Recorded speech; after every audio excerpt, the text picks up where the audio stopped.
Mark Carney said 7 words at Davos that stopped the room. Not the room in the sense of polite attention. Stopped it.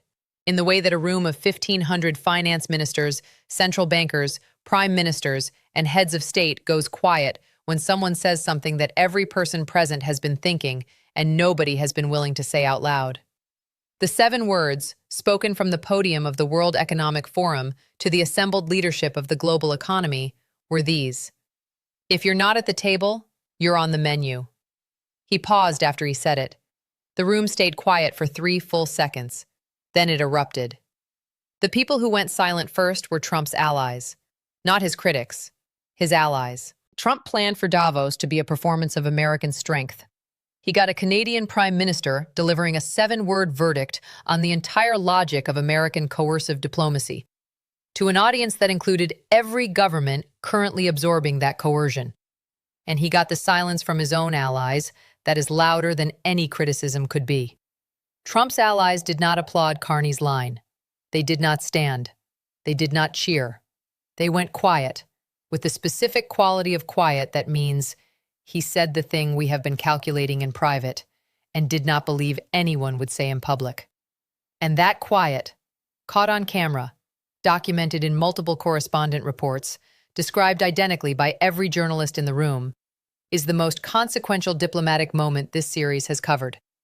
Because silence, at that level, in that room, from those people, is not neutrality. It is recognition. In the next few minutes, I am going to show you exactly what happened in that room, what the 7 words mean strategically, why Trump's allies went silent rather than applauding or objecting, and what the silence tells us about the current state of the Western alliance that no official statement, no communique, and no press conference has been willing to describe. I am going to show you the documented reaction from every category of actor in that room: allied governments, corporate leaders, Gulf state representatives, and the one person in the room whose silence was more significant than anyone else's. And I am going to walk you through 3 scenarios, because the 7 words did not just describe the current moment, they named the choice. And named choices produce responses, forced responses, from every party in the room and from every government watching from outside it. Imagine you are at a dinner. It is a formal dinner, the kind where everyone knows everyone else, where the seating has been arranged by protocol, where the conversation has been careful and measured for hours. And then one guest, seated near the head of the table, says 7 words that describe, with complete precision, the dynamic that has been operating beneath every polite exchange all evening. Not as an accusation, as a diagnosis. And the guest who said it is the one who has the least reason to protect the pretense, because the pretense has already cost them. The room goes quiet because the diagnosis is correct, and everyone knows it. The person who benefits most from the pretense continuing is the one who goes quietest of all. Hold that thought. Because at Davos, the person who went quietest of all was not Mark Carney, and the camera found them. Drop your answer in the comments before we go any further. Were Carney's 7 words a diplomatic masterstroke, a surgical phrase that reframed the entire conversation about economic coercion in terms every leader in that room could immediately apply to their own situation? Or were they a provocation that will harden the positions of the governments Carney needs at his table? Both readings have consequences. Both are defensible. Drop yours. Let us go to what actually happened in that room. This story begins not in Davos, but in the specific moment Carney decided what kind of prime minister he was going to be. We have documented the arc across 10 episodes: the Canada-China framework, the bilateral architecture, the 11-country statement, the construction project assembled in 30 days without Washington's permission. But the foundational decision happened before any of those documents were signed. Carney decided not to manage the relationship. He decided to reframe it. Managing means working within the terms set by the more powerful party, adjusting, accommodating, waiting for the pressure to ease. Reframing means changing the terms entirely, naming the dynamic, forcing every other party to respond to a new frame, rather than operating within the old one. Carney's entire career has been the study of what happens when institutions refuse to name their own vulnerabilities. He ran the Bank of Canada through 2008, because the Bank of Canada named its vulnerabilities before the crisis arrived. He ran the Bank of England through Brexit because it published its worst-case scenarios rather than managing them in private. At Davos, He named the vulnerability of every government in that room, and the administration's entire strategy for managing Allied dissent rested on the assumption that no sitting head of government would say it from that stage. That assumption expired at the moment Carney paused, and the room went quiet. Receipt number 1. The room's reaction. Documented. Hat tip to the Financial Times' Davos correspondent, Politico Europe's live dispatch team, and the Reuters Wire report filed within 11 minutes of the remark, all three of which independently documented the same reaction sequence.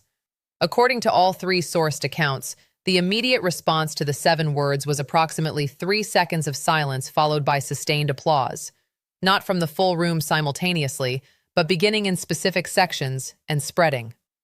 The sections where applause began first were the delegations from EU member states and the seats occupied by representatives of middle-power economies: South Korea, Australia, New Zealand, the Netherlands. The sections that did not applaud immediately, where the initial response was silence rather than applause, included the American business delegation, the representatives of Gulf sovereign wealth funds, and, documented by the FT specifically, the seats occupied by 2 representatives of American administration-affiliated think tanks who were present as observers.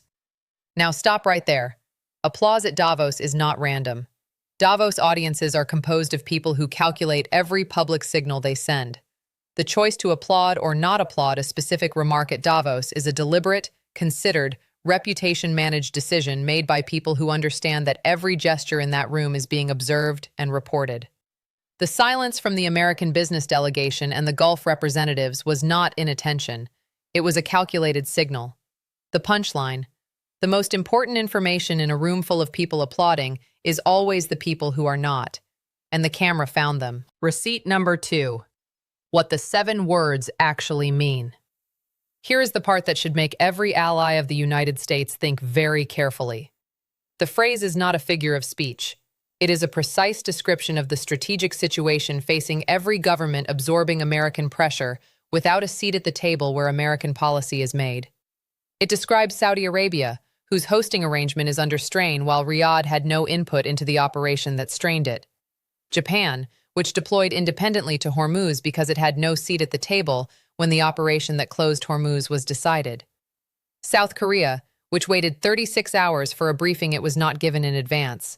Australia, which was assessing implications because it had no seat to assess before the implications arrived. Every signatory of the 11-country statement, countries that signed not because they were given a seat, but because they decided to build their own table. The phrase was not a complaint. It was an invitation. Come build the table, because the menu is already written and your name is on it. The administration told its allies they had full coordination. Then they learned, through Yonhap, through the FT, through 36-hour delays and 5-sentence monitoring statements, that coordination meant receiving information rather than shaping decisions. That is not a table. That is a menu. The punchline: every government in that room that has been receiving information rather than shaping decisions understood immediately what those 7 words meant. That is why the room erupted. And that is why Trump's allies went quiet. If you have been watching this series from the beginning, 11 episodes, 1 continuous arc, you have been watching the same dynamic from 10 different angles. Carney's 7 words are the series in 1 sentence. The assumptions that were made about Allied behavior. The gap between what allies were told and what arrived. The independent deployments, the reassessments, the bilateral frameworks built in 30 days. All of it is in those 7 words. Subscribe right now if you have not. Because Carney's construction project is accelerating. The formal second document from the 11-country coalition is being drafted as of this recording, and Poland and India have both sent confirmed signals of accession interest. This channel will have the full context when it lands. Hit subscribe. Now compare Carney's 7 words, delivered to 1,500 of the world's most powerful people, received with 3 seconds of silence, and then sustained applause from EU and middle power delegations, to what the administration said afterward. A White House communications official told reporters, and this is a direct quote, "Mr. Carney seems very interested in being popular at Davos. The president is interested in results. Very interested in being popular." The Prime Minister of Canada delivered a 7-word phrase to the assembled leadership of the global economy that produced 3 seconds of silence and sustained applause from 11 countries' delegations. And the administration's analysis is that he is interested in popularity. Meanwhile, when a reporter asked the National Security Advisor whether the administration would seek to address the specific grievance Carney's phrase described, the lack of allied consultation in major operational decisions, the response was, "The United States does not need to justify its decision-making process to a multilateral audience." They were asked whether the administration would address the consultation gap that its own allies had been documenting for months. They said they don't justify their process to multilateral audiences. These are not serious people managing a serious alliance moment. These are performers staging indifference while the institutional architecture of Western diplomatic coordination is being rebuilt around them, in real time, in public, with 11 signatures and 7 words that stopped a room. Here is the part that should keep every alliance manager, every strategic communication director, and every government relations professional awake tonight. And it is not Carney's 7 words themselves. It is the specific mechanism by which a phrase, a single sentence, 7 words, can change the strategic environment more durably than a military deployment, a sanctions package, or a tariff schedule. Here is the mechanism. Strategic communication theory has a concept called the Overton window, the range of ideas and options that are considered acceptable for public discussion at a given moment. For the last 18 months, the Overton window on Allied public dissent from American policy has been narrow. Leaders can express concern. They can issue carefully worded statements. They can describe themselves as monitoring the situation. What they cannot do, what has been outside the Overton window, is name the coercion directly, in the most visible forum available, in terms that every party present immediately understands as applying to them. Carney moved the window. In 7 words, in 3 seconds of silence, in 1 eruption of applause from the people who needed someone else to say it first. And once the window moves, it does not move back. The leaders who were silent because no one had yet said the thing out loud now have a public precedent. The leaders who were applauding are now on record as having applauded. The leaders who went quiet, the ones in the sections the camera found, are now on record as having gone quiet.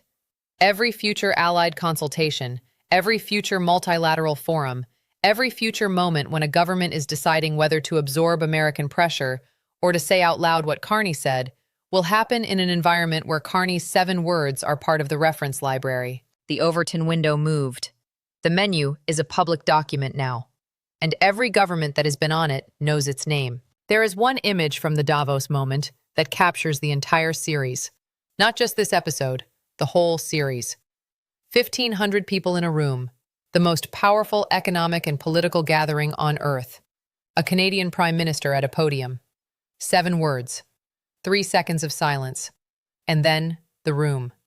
Not all of it applauding, not all of it quiet. Divided, specifically, geometrically, predictably divided, between the people who needed those words said and the people who needed them not said. One section erupts, another stays still. And in that division, that precise, camera-documented, correspondent-reported division between the applause and the silence, the entire strategic map of the current moment becomes visible. Who is at the table? Who is on the menu? Who has decided to build a new table? And who has decided that the existing arrangement, however uncomfortable, is still preferable to the alternative? One side of the room heard 7 words and recognized their own situation. The other side heard 7 words and recognized their own exposure. One side applauded because someone finally said it. The other stayed quiet because someone finally said it. One side is building the table. The other is reading the menu. One side has Carney's phrase as a reference document. The other has a White House communications official calling it a popularity contest. One side understands what is happening. The other is managing its reaction. So what does this actually mean for you? Not for Davos delegates, not for diplomatic correspondents, for the person watching this. If you work in any industry that depends on stable, predictable international trade relationships, manufacturing, agriculture, technology, pharmaceuticals, finance, Carney's 7 words are a market signal. Not because of what they said, but because of the room's reaction.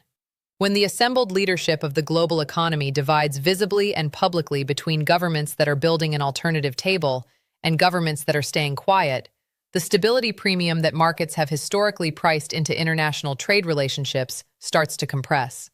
Stable trade relationships are not free.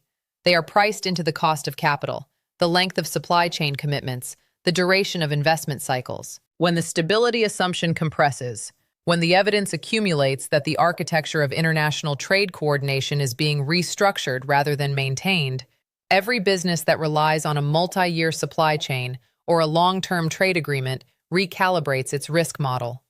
That recalibration is already in motion. The VIX does not fully capture it. It shows up in the spread between short-term and long-term commercial paper. It shows up in the declining average duration of new trade contracts. It shows up in the increasing frequency of force majeure clauses in agreements that did not previously require them. You will not see Carney's 7 words in your business's quarterly numbers yet. You will see the recalibration in your business's planning assumptions within 18 months. If you hold retirement savings, and every demographic watching this series does, the division in that Davos room is a signal about the direction of the international economic architecture that your retirement savings are implicitly betting on. A retirement portfolio built in 2010 was built on assumptions about the stability of American-led international economic coordination. A retirement portfolio built in 2025 needs to be stress-tested against a scenario in which that coordination is being partially replaced by a network of bilateral and minilateral frameworks that do not default to American preferences. That stress test is not alarmism. It is what every major pension fund's risk management committee is currently running. The specific exposure points are dollar-denominated commodity contracts that assume dollar pricing dominance, American defense sector equities that assume allied procurement default to American suppliers, and long-duration fixed income that assumes the Federal Reserve's interest rate environment is the anchor of global monetary conditions. Each of those assumptions is being stress-tested by the architecture that Carney's coalition is building. Not destroyed, stress-tested. And the results of stress tests, when they show vulnerability, produce allocation changes. The allocation changes are already happening at the institutional level. The question is whether they happen at your level before or after the institutional moves have already repriced the assets. If you are approaching retirement, or are retired on a fixed income, the specific implication of a world where 11 countries have signed a declaration describing economic coercion as a threat to the rules-based order, where the Overton window on Allied dissent has shifted, where the architecture of international trade coordination is in visible flux, is that the inflation environment your fixed income was designed for is not the inflation environment you are actually in. Fixed income pricing assumes a specific relationship between American monetary policy and global capital flows. That relationship is premised on the dollar's role as the anchor of international trade settlement. The architecture that Carney's coalition is building, trade frameworks, investment compacts, critical minerals corridors, does not settle in dollars by default. It settles in whatever currency the bilateral agreements specify. The erosion of dollar dominance in trade settlement is not a new story. It is a slow-moving structural trend that has been documented for a decade. What Carney's 7 words, and the room's reaction, signal is that the trend has found political leadership. Political leadership accelerates structural trends, and accelerated structural trends in dollar dominance change the inflation and interest rate environment for fixed income holders in ways that do not announce themselves loudly. If you pay taxes, and every American does, the strategic implication of Carney's Davos moment is that the American government's capacity to use economic coercion as a foreign policy tool is being actively, publicly, durably reduced. Not by military defeat, not by sanctions, by a Canadian Prime Minister's 7 words and the construction project behind them. The tax dollars that fund the American foreign policy apparatus, the State Department, the Trade Representative's Office, the sanctions enforcement infrastructure, are funding a coercive capability that is being simultaneously countered by an alternative architecture assembled in 30 days for the cost of diplomatic travel and staff time. The return on investment for American coercive foreign policy, measured in actual behavioral compliance from the target governments, is declining. And declining returns on foreign policy investment, sustained over time, produce domestic pressure to recalibrate the investment, which eventually reaches the appropriations process, the congressional debate, and the political conversation that determines how American power is exercised. Carney's 7 words are not just a Davos remark. They are an efficiency report on American coercive diplomacy. And the report says the tool is losing its edge. Here is the hard truth. The silence from Trump's allies was not discomfort. It was calculation. Every government that stayed quiet was calculating the cost of applauding versus the cost of silence. For governments inside the American security guarantee, the Gulf states, the countries with American bases, the countries under the American nuclear umbrella, the cost of applauding is real and immediate. It signals to Washington that alliance terms are being renegotiated publicly, triggering precisely the pressure response the quiet governments are trying to avoid. So they stay quiet. Not because they disagree with Carney, because they are still calculating whether the table Carney is building can provide what the American table provides: the security guarantee, the intelligence architecture, the crisis response capacity. That calculation is not complete. The silence is not agreement with Washington. It is a decision to keep options open. It says, we are watching. We are not yet ready to sign, but we are watching. And every day the construction project adds a signature. Every day it demonstrates the alternative table functions. The calculation gets harder to sustain. Not impossible. Harder. And harder calculations, over time, produce different answers. Where does this go from here? 3 scenarios. The first is the phrase that changed the frame.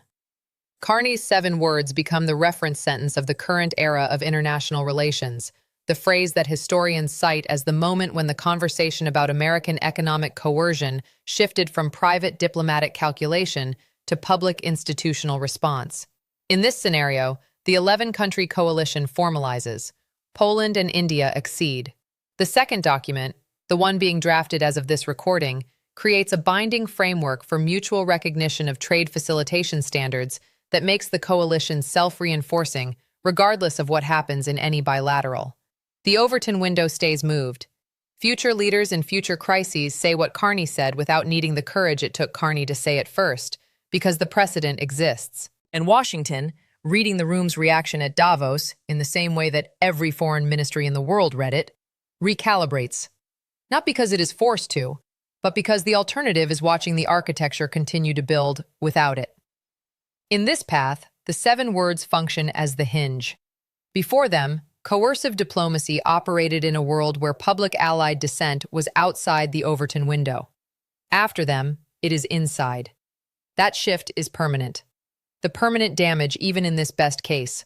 The assumption that American coercive diplomacy can operate without cost to American alliance architecture is gone. Permanently. Documented. In the room's reaction. On camera. The second scenario is the acceleration. Washington does not recalibrate.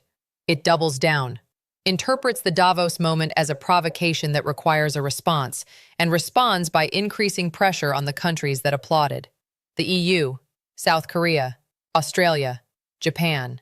The governments that were in the sections where applause began. The doubling down produces the opposite of its intended effect. It confirms, in real time, with evidence, the diagnosis that Carney's 7 words described. Every government that applauded is now being treated as if it is on the menu. The proof of concept is no longer theoretical. It is operational. And the governments that were quiet, the ones still calculating, complete their calculation faster than anyone projected. The construction project accelerates. The second document is concluded in 2 weeks rather than 2 months. The latent capacity that Carney demonstrated in 30 days is activated not by invitation, but by the pressure response that treated the applause as a provocation.